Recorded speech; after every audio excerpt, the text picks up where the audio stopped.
Sampurasun.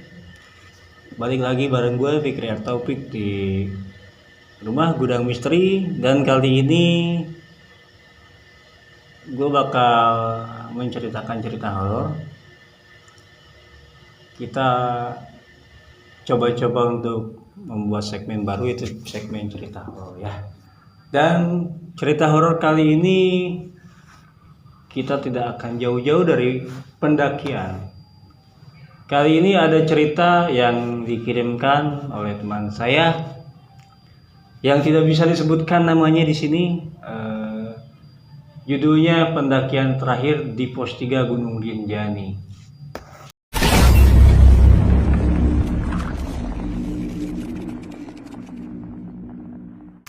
Bagaimana ceritanya? Jangan lupa like, comment, dan subscribe channelnya Rumah Gudang Misteri. Dan kalau misalnya kalian pengen menjadi narasumber di Rumah Gudang Misteri, bisa DM ke rumahgudangmisteri.official dan nikmati ceritanya.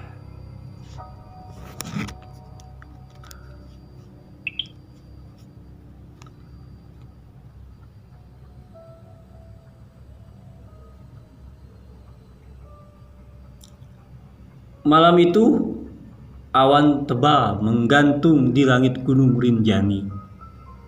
Raka dan 3 temannya baru saja tiba di pos 3. Udara semakin dingin, kabut turun perlahan, membuat pandangan hanya sebatas beberapa meter.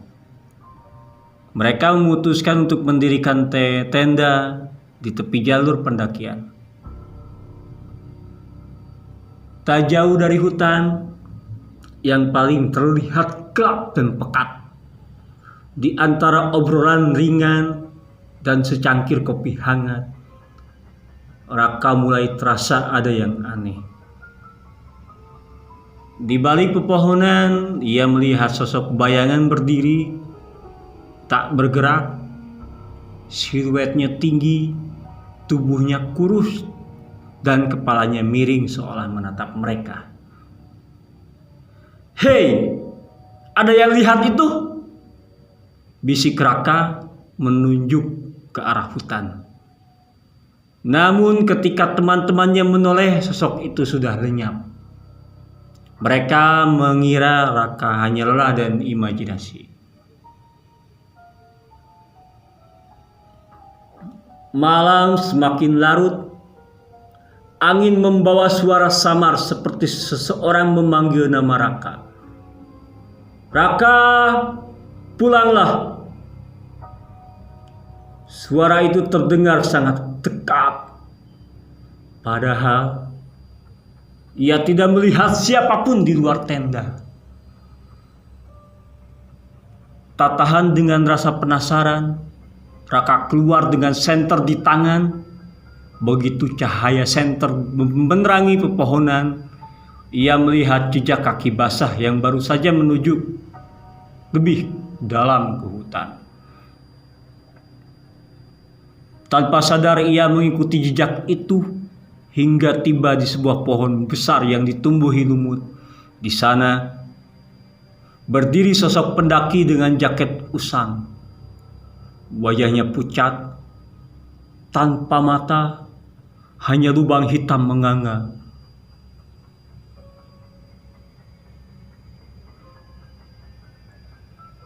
"Kenapa kalian di sini? Ini tempatku." Suara itu berat dan menggema. Raka terhuyung mundur. Senter jatuh. Saat ia mengambilnya kembali, sosok itu sudah tepat di hadapannya. Begitu dekat hingga Raka bisa mencium bau tanah basah dan darah.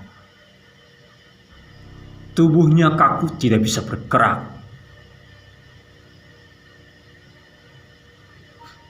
Keesokan paginya teman-temannya menemukan Raka tertidur di dekat pohon besar itu. Wajahnya pucat, bibirnya membiru. Di tanah ada ukiran samar. Pendaki terakhir di pos 3. Sampai sekarang, pendaki yang bermalam di pos 3 kadang mendengar suara Riri memanggil nama mereka di tengah kabut.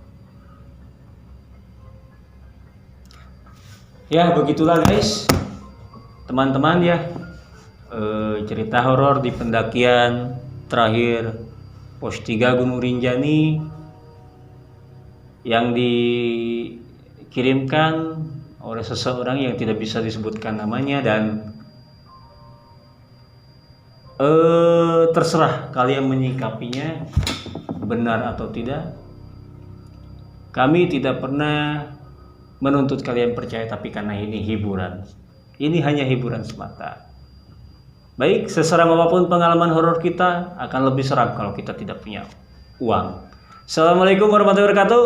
Sampurasun.